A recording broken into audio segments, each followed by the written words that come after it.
Bismillahirrahmanirrahim. Assalamualaikum warahmatullahi wabarakatuh. Bismillahirrahmanirrahim. Salatu wassalamu ala rasulillah Sayyidina wa mawala. Rabbi israhli sadri wa yassiri amri wahlul 'uqdatam min lisani yafqahu qawli. Subhanaka la ilma lana illa ma 'allamtana innaka antal alimul hakim. Tuan-tuan dan puan-puan yang dirahmati Allah, segala puji bagi Allah harus senantiasa kita sampaikan atas karunia, kasih dan sayangnya kepada kita semua, sehingga pun karena taufik, hidayah dan karunia-Nya serta kasih sayangnya pada malam hari ini kita bisa berkumpul bersama kembali.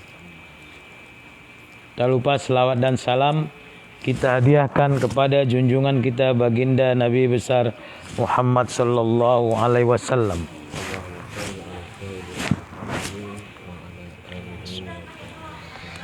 Tuan-tuan dan puan-puan, beberapa waktu yang lalu cobalah mengajar ini Tuan mulai tidak hanya menyampaikan kilasan dari tulisan Tuan Guru Muda, namun bukunya tak ada sama saya karena saya kirim ke Padang kemarin. Saya kira masih ada 2 atau 3, tak jumpa. Tapi susah karena kita bisa akses di Facebook Tuan Guru Muda. Ini saya coba sampaikan lah. Nanti ini sesuai dengan keadaan dan pengalaman serta derajat saya. Ya, itu yang penting. Ini nggak penting. Itulah penting. Bismillahirrahmanirrahim.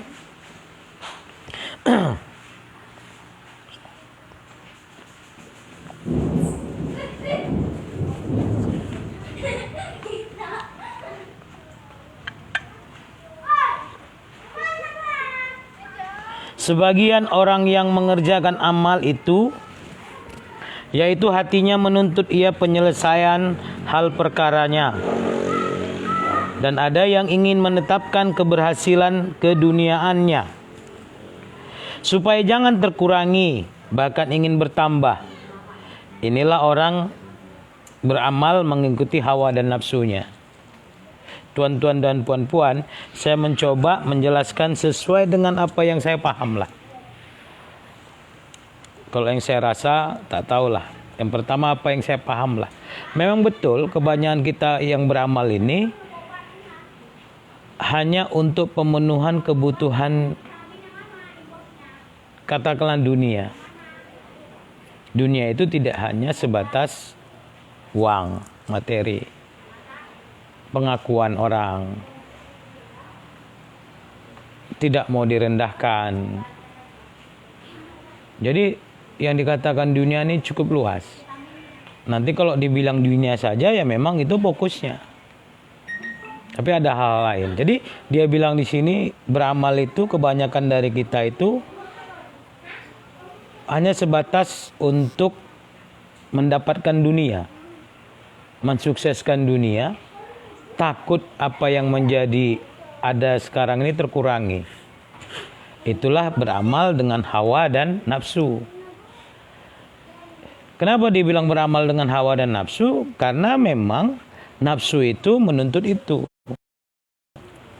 Berarti kita belumlah beramal ini dalam lingkup satu amalan yang memang berdasarkan perintah Allah. Kalau perintah Allah memang dia tidak begitu. Tapi tuan-tuan dan puan-puan, memang ini harus kita jalani. Ini harus kita jalani. Tak mungkin tidak. Sampai capek kita. Ini harus kita jalani. Tapi manakala kita sudah tahu, sudah bisa kita terintip,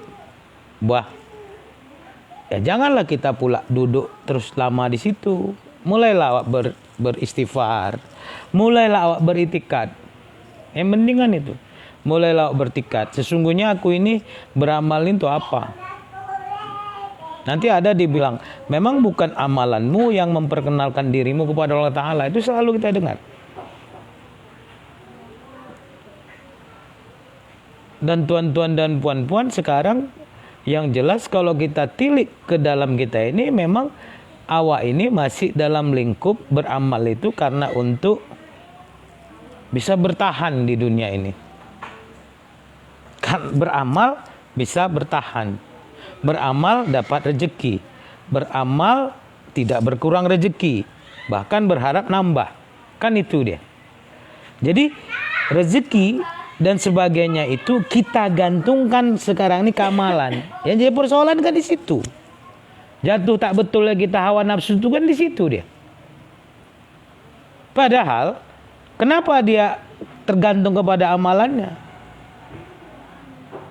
Karena antara amal dan keinginan dalam diri kita itu nyatu dia. Keinginan apa? Entah mau dapat duit nih. Tak bisa kita pungkiri. Mau dapat duit nih. Tapi dalam kita minta rezeki itu, kita gantungan pula dengan amalan kita tuh. Sebetulnya kan bukan. Sebetulnya kan sesuatu itu kan karena Allah Ta'alanya. Jadi amalannya ini, beramal itu mengakibatkan inilah menjadi dinding awak yang menjauhkan awak, hati pikiran perasaan awak dalam beramal itu tidak kepada Allah. Hati pikiran perasaan awak itu memang tidak berharap awak karena keinginannya itu. Itu aja selipnya. Tuan-tuan dan puan-puan, tidak ada satupun yang tidak menjalani itu. Dan sampai saat ini saya pun mungkin, bukan mungkin lagi, bisa benar, masih dalam situasi yang seperti itu. Namun alangkah baiknya kalau memang kita hendak kepada Allah tuh, kalaupun memang kita hendak kenal kepada Allah tuh, memang mulailah kita kuat beritikat, tuan-tuan dan puan-puan. Beritikat.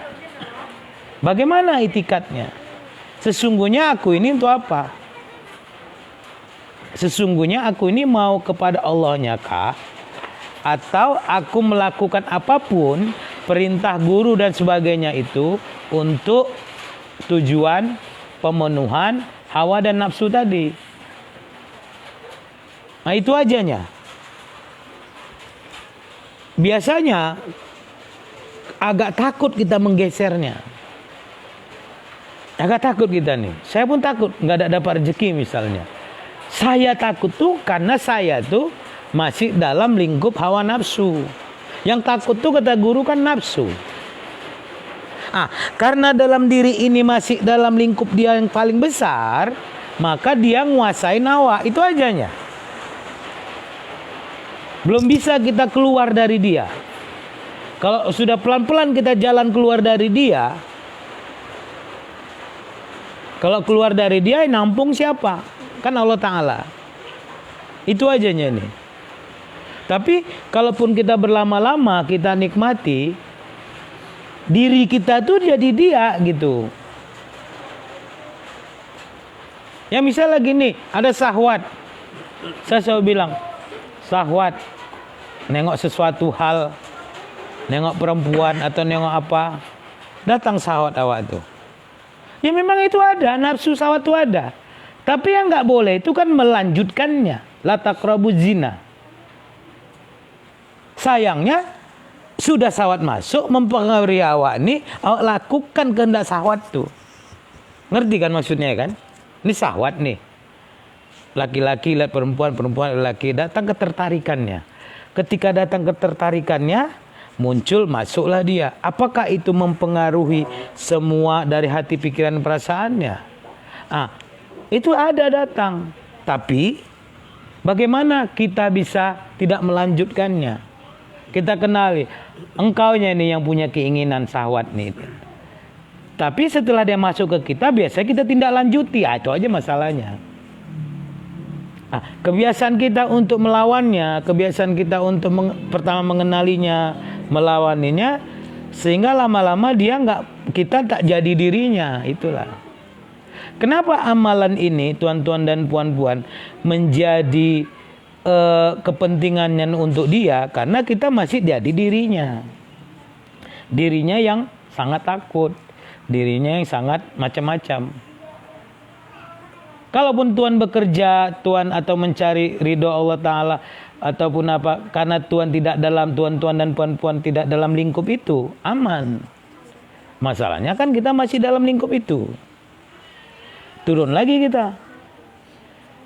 Bagaimana kalau aku dalam lingkup itu? Maka kata tuan-tuan guru kita, ada nggak niat kita? Kan balik ke situ dia.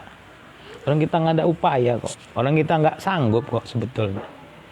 Yang modal kita, wah itikat itu sebetulnya tak ada juga kata guru, niat tuh, dianya itu. Tapi pinomat itulah dulu.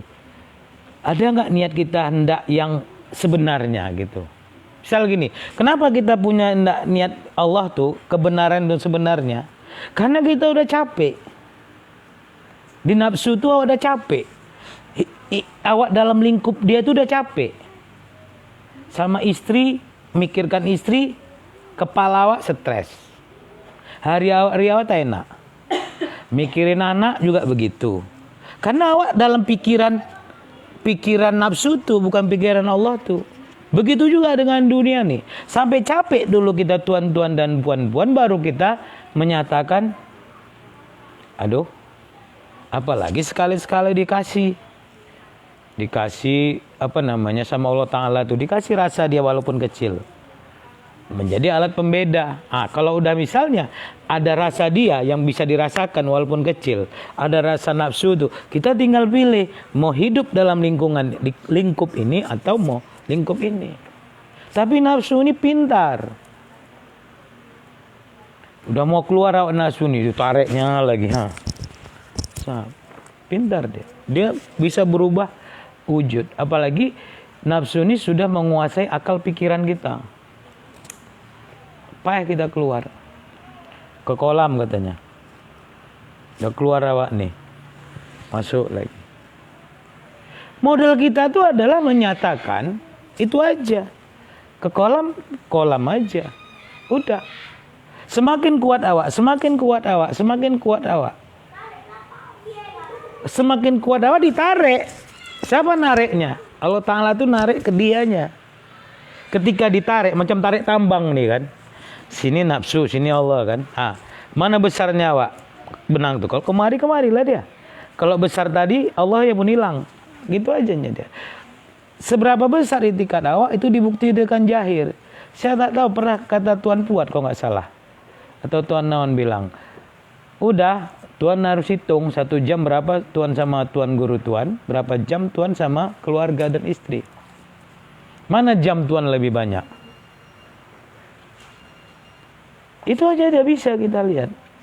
Itikatnya kuat kemana dia? Pertama ya hitungan jam lah. Loh Tuan, tapi kan bukan amalan yang mempengaruhi, kan Allah. Ya gimana kita, Allahnya mau menarik kita kalau nggak kita dengan buat dulu. Saya aja menyatakan cinta kepada istri saya. Kalau ya cinta datang Allah aja tuh. Kan saya buat. Saya datang tiap hari. Dari ngapel 1 minggu sekali berubah 3 kali. Begitu ritmenya sudah mau kawin itu bisa 24 jam bersama, bisa apa kan begitu deh. Mana bisa Tuhan? Yang sekarang ini bagaimana kita mentransisikan, mengalihkan antara amal ini karena memang kepentingan awak, keinginan awak, hawa nafsu awak, dengan mentransisikan namanya. Itu aja proses kita. Apa namanya? Mulai memindahkan. Atau amalan kita ini semakin memperkuat. Satu saat jatuh, satu saat akan habis. Ketika Tuhan habis, pada saat Tuhan gak kuat sama Allah Ta'ala ini macam mana? Itu Tuhan pikirkan. Ketika Tuhan habis, pada saat Tuhan ini memang tidak disukai Allah Ta'ala macam mana? Nasib itulah yang perlu kita khawatirkan. Terjadi nggak pada awak nih? Kalau saat jatuh awak nanti, jatuhnya Allah sayangnya itu misalnya, itu kata kajinya ya kan. Tapi kita jalanilah, kuat apa nggak kuat, mana peduli Allah Ta'ala kan.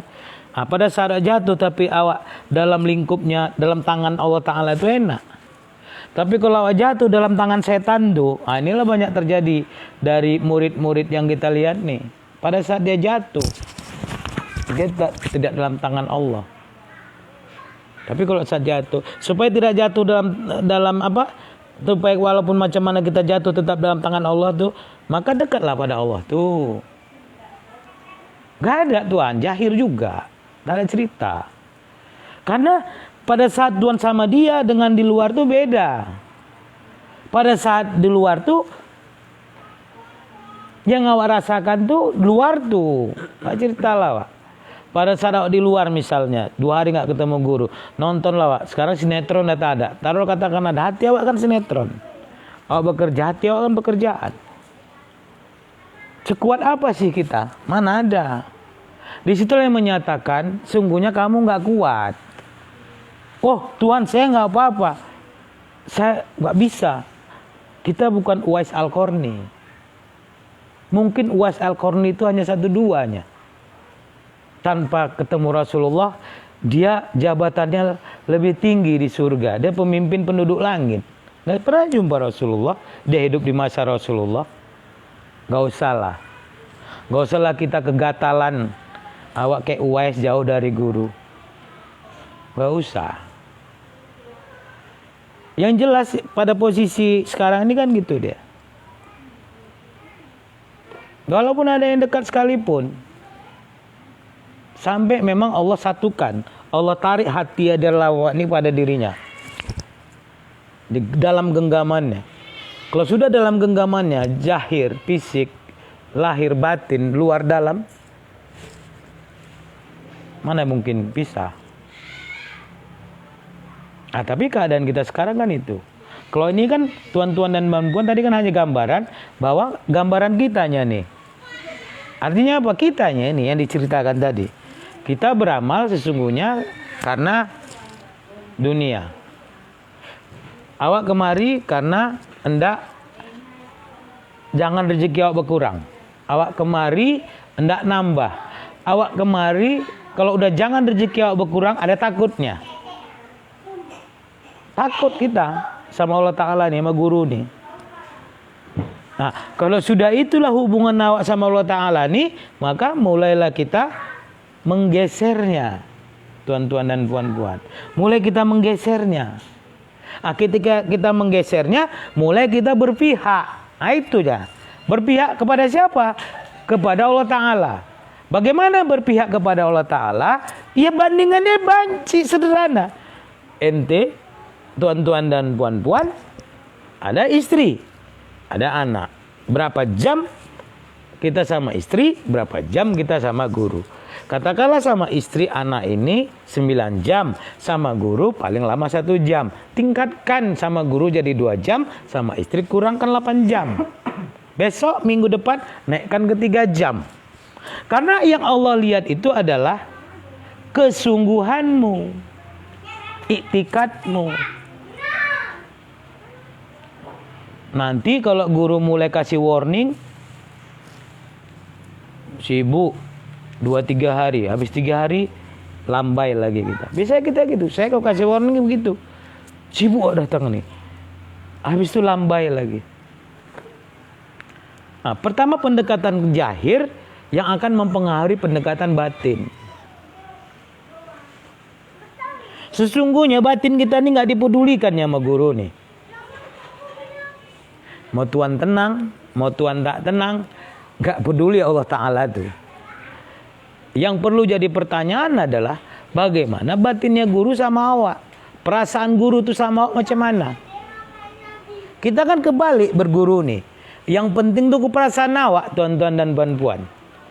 Dibelailah perasaan awak nih. Supaya aman dia Tuhan. Supaya ini dia Tuhan.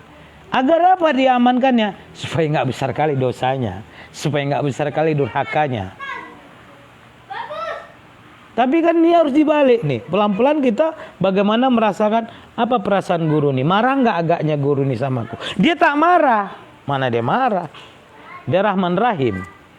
Tapi dengan tindakan awak dengan gini marah nggak Allah Ta'ala tuh? Dengan awak kibuli dia itu marah nggak dia? Nanti kiparannya besar. Kita kan belum berani terbuka sama tuan-tuan guru ini. Kita kan terus kata di sini Nggak adanya di bahasanya. Sebetulnya di sini kalau penjelasan dari Tuan Guru Muda nih, sering dia bilang, kita nih memperalat Allah Ta'ala nih. Kalau ini tadi nih, yang saya bacakan tadi, kesimpulannya apa? Kita nih memperalat Allah Ta'ala nih. Itulah dia, tuan-tuan dan puan-puan. Supaya kita nggak memperalat Allah Ta'ala, maka perbaikilah hubungan kita kepada Allah Ta'ala tadi. Dengan apa? Kalau besar kali hati awak ke dunia nih, awak minta maaf bawa sama dia. Itu ajanya. Apalagi dia, saya tadi kan gitu, jam Tuan Guru situ, ditelepon Tuan. Dia saya bilang jam 8:30 jumpa. Apa Tuan? Sepintas tuh bayang awak. Ya udahlah nanti Allah bila Tuan saya mau ngantar. Pas sholat tadi kena marah Wak. Kena marah tapi kau rugi. Tapi marahnya cantik. Bukan kayak gitu. Masa kau punya kau kasih sama orang? Alhamdulillah bilang. Terserahlah nanti jalan-jalannya nanti pulang gak jemput gitu. Misalnya. Akan ketika memilih. Kita kan memilih. Memilih kan syirik ya. Tuhan nggak boleh dipilih. Tapi proses kita ngasih memilih. Ketika memilih, kamu milih mana? Kalau saya lebih banyak milih yang luar. Tapi ketika saya milih ke dia, yang luar selesai. Besok gitu lagi. Dan kadang-kadang gituin. Ketika memilih, kamu memilih mana? Kita tuh ketika kita memilih Allah Ta'ala tuh berarti itikat kita kuat. Jadi tuan-tuan dan puan-puan tak usah kita pala jauh-jauh. Intensitas kita ini dibuktikan dengan banyak jahir kemana ke dunia, banyak jahir awak ke guru. Karena tingkat kita masih itu. Mungkin ada orang tertentu yang bisa, tapi umumnya. Termasuk saya, kalau udah 3 hari, 2 hari itu nyala lah itu udah. Yang saya kerjakan nyala. Yang dikerjakan tuh bukan saya salah dalam pekerjaan, enggak. Perasaan saya nyala. Balik. Ketika saya balik sama guru, tujuan itu apa? Menyelesaikan persoalan, kena lagi. Sampai dia nanti, dia nggak mau, dia harus gitu. Dia harus Tapi inilah jalannya. Tapi kalau kita dalam berjalan harus kita, Allah Tuan Guru, harus Tuan sukseskanlah saya nih. Campur lagi doa, campur lagi apa. Aduh, jauh kali lah kepada Allah Ta'ala. Tapi kalau mensukseskan untuk menjaga perasaan guru tuh kan tetap dia bilang, Tuan jaga aja perasaan saya. Bagaimana kita jaga perasaan dia kalau dia terus dicuekin? Kalau kita telepon kalau dia teleponnya baru datang.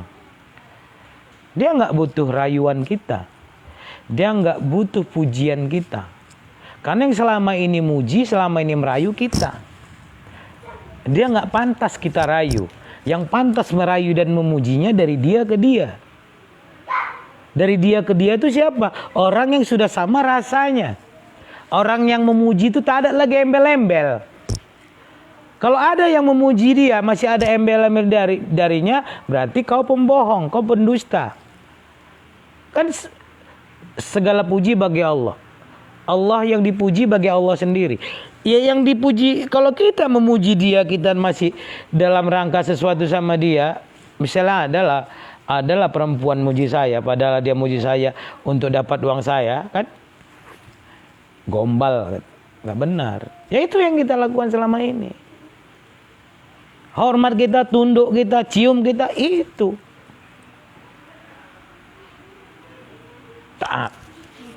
Umum ya, tidak semua umum. Makanya tuan-tuan dan puan-puan mulai kita menggerak transformasi kalau bahasa, atau mulai kita beralih, bahasa Indonesianya, bergerak dari yang gini menjadi yang diharapkan Allah Ta'ala. Amalan tuh apabila hari ini kau lebih Apabila kau hari ini sama saja dengan hari kemarin, maka kau dibilang merugi. Apabila hari ini kau lebih buruk daripada yang kemarin, maka kau dibilang goblok, celaka. Apabila hari ini kau lebih baik pada hari kemarin, itu baru kau beruntung. Itu aja ukurannya. Aku sama tuan guruku nih dulu tiap minggu aku datang. Ku tingkatkan tiap ngaji dah. Ku tengok ini aku itu aja. Apa tuan buat? Bodoh, celaka, rugi, beruntung. Di mana kita nih? Gak usah kaji-kaji apa namanya? Sudah gak usah kaji-kaji dari dia dulu. Gaji inilah dulu kita. Karena kita semua di level itikat. Apa saya ngaji panjang-panjang, saya pun masih di level itikat. Jadi saya cerita itikat lah ini. Itikat kepada tuan guru. Saya mencintai seorang perempuan, tapi saya nggak pernah datang, kan bohong. Saya nggak pernah berkirim surat, saya nggak pernah apa, kan bohong. Maka ini dia. Kita lihat kemarin tuh macam mana. Dikasih kejadian dunia ini. 3-4 hari saya baru sadar 1 minggu nih. Saya dulu berpikirnya saya selesaikan ini, saya pikir tamat, baru saya balik. Rupanya enggak. Hati kau kemana waktu ngerjakan ini? Ini bisa ditinggal, ini enggak. Ini bisa dikendalikan, ini enggak. Pemahaman saya harus saya sukseskan kerjaan ini. Disukseskan itu dalam arti saya total di situ. Rupanya enggak. Nah, saya dapat ilmu itu kan setelah saya jalani. Sekarang saya bersedia. Wali kota pun telepon saya sekarang. Itu miss call tuh kadang nggak saya angkat. Kalau orang, waduh mak luar biasa telepon wali kota. Apa namanya? Sumringah, senang. Banyak tuh yang mendekat sama saya, mau dekat sama dia. Tapi perasaan saya sama dia selesai? Enggak. Perasaan itu masih ada. Saya belum tamat sama dia. Kalau ditelepon masih bangga, ada. Kalau saya sudah nggak bangga lagi, kalau saya sudah nggak peduli lagi kata tuan guru, selesai tuan. Bukan berarti saya mengambil cipratan dari mengambil besar nama saya dari nama dia, rugilah saya. Bukan saya bangga gitu. Tapi apakah bangga itu nggak ada sekarang? Ada. Dan itulah yang mau dikikis pelan-pelan. Awak mau kecimpung ke situ. Ini kan sebetulnya itu berkecimpung di lembah nerakanya itu. Terbakar apa enggak ke sana? Ini banyak terbakar, menjimbungkan diri. Nah, itu. Begitu dengan hal-hal yang perempuan. Jadi tuan-tuan dan puan-puan, saya kira ini yang pertama saya membawakan untuk sesuai dengan kapasitas saya. Jadi saya menjelaskan tulisan tuan guru ini dalam kapasitas saya, bukan penjelasan dari dia. Jadi kalau dia mengeluarkan bahasanya satu ayat, rupanya sama kayak Quran. Saya pahami, baru dapat sini. Sama kayak Quran, sesuai dengan tingkatannya. Kalau ada 7 tingkatan, mungkin ini tingkatan 1. Dan terjemahan terhadap satu ayat nih, nanti ada tingkatan 2, 3, 4, tergantung derajatnya masing-masing. Jadi siapapun bisa mengajar dan jangan takut salah. Tapi levelnya ada. Kita duduk masih di level itu, tak masalah. Tapi yang maha tahu yang punya dia sendiri. Maka selalu dibilang orang wallahu a'lam bishawab. Allah lah yang maha tahu. Jadi tuan guru muda lah yang tahu maksudnya. Saya memaknai ini sesuai dengan kemampuan dan derajat saya. Dan mudah-mudahan ini bermanfaat bagi kita semua. Saya akhiri, billahi taufiq wal hidayah. Assalamualaikum warahmatullahi wabarakatuh.